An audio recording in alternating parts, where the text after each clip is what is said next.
Hello everyone, welcome to literature lovers.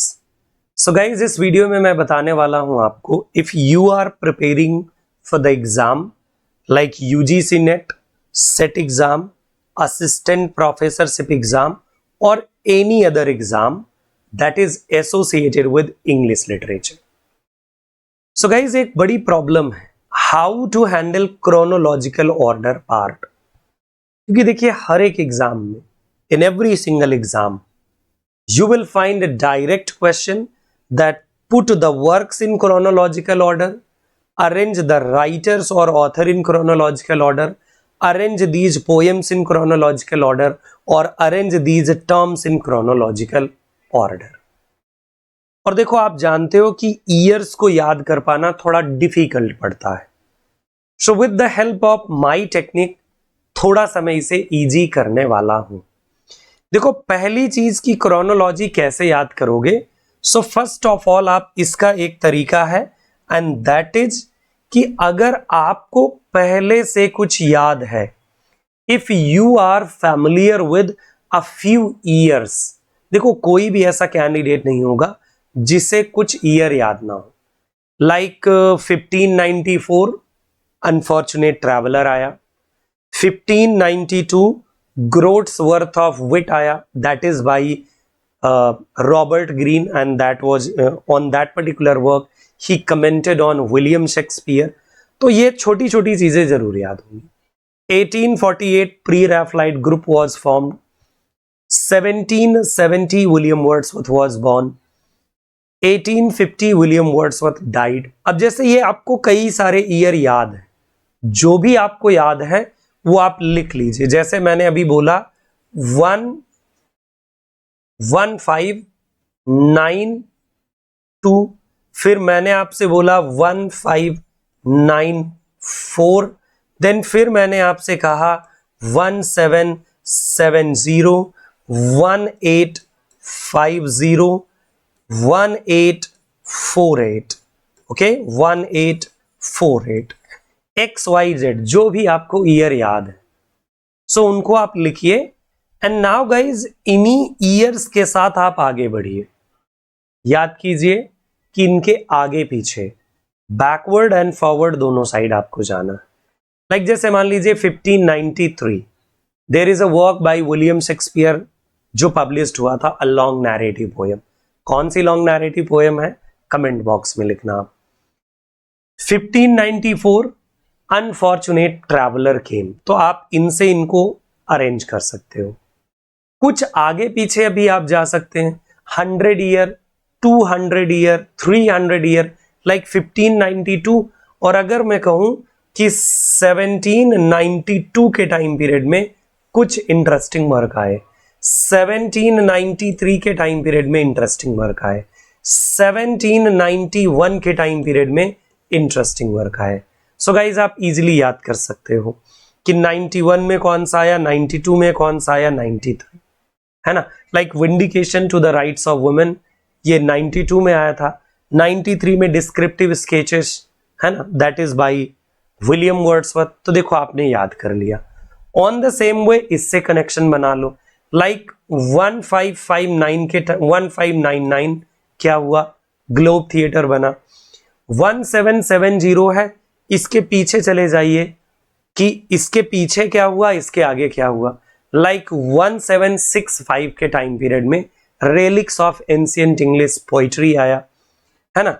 1850 है, सो 1850 से पहले 1847 के टाइम पीरियड में Jane Eyre by Charlotte Bronte. 1848 pre Raphaelite group that was formed.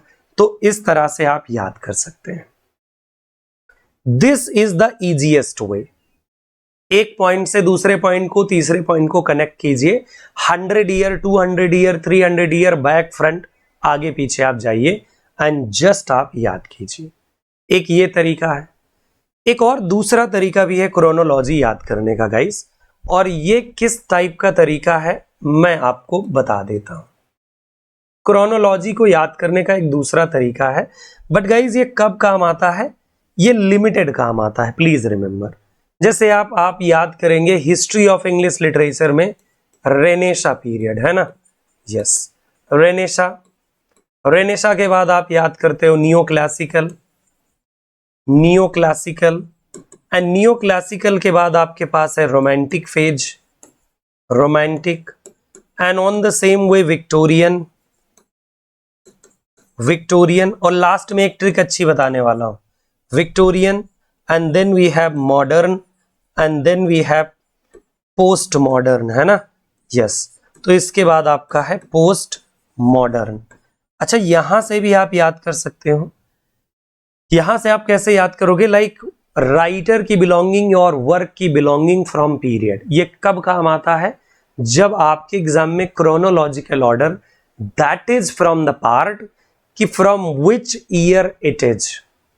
जैसे मान लीजिए कि यहां से किसी विलियम शेक्सपियर का वर्क यहां से रख दिया, है ना, यहां से मान लीजिए शेक्सपियर का वर्क रख दिया आपके क्रोनोलॉजिकल ऑर्डर में, ओके, और नियो क्लासिकल से ड्राइडन का, ओके, एंड देन रोमांटिक से कॉलरिज का, and then Victorian time period Thomas Hardy, modern time period Eliot का वर्क रख दिया TS Eliot, and post modern Golding, William Golding. अगर ऐसा रख दिया तो गाइज ये वाला क्रोनोलॉजिकल ऑर्डर काम आता है। मींस आपको नॉलेज होना चाहिए कि which one writer from which one period, इसके अंदर के भी पीरियड एलिजाबेथन, जैकोबियन, प्यूरिटन, इसमें आपकी हेल्प कौन सा क्या कर सकता है। So there is a video, मेरा वीडियो ही है on YouTube platform history of English literature, so वो वीडियो आपकी मदद कर देगा ये चीज समझने में, okay. So this is another one thing. अब जैसे कोई भी शेक्सपियर का वर्क भी हो, ड्राइडन का हो, तो आप इजीली गेस कर लोगे कि ये इस टाइप से है, एंड देन आप क्रोनोलॉजिकल ऑर्डर कर लेंगे।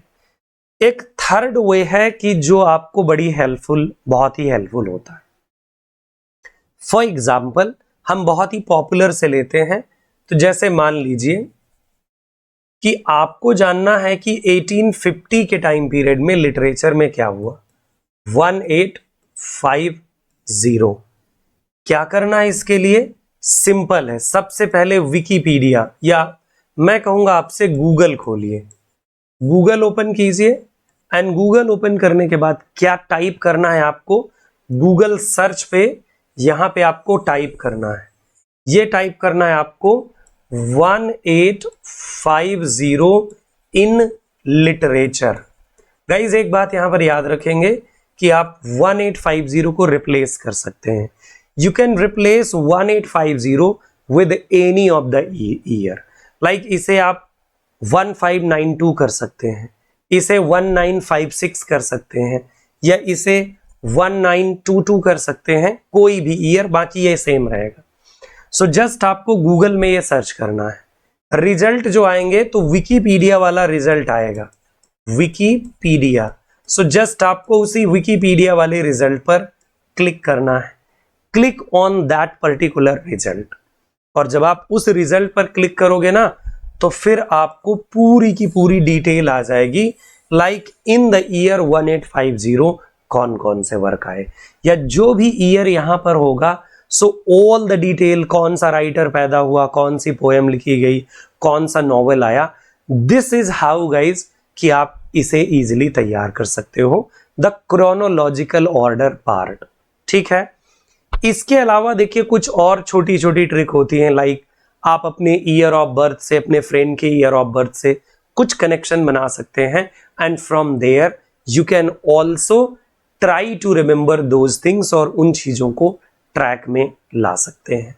सो गाइज ये वीडियो था आपका how to make easy chronological order, और बहुत ही इजीली आप क्रोनोलॉजिकल ऑर्डर को ऐसे में कर सकते हैं।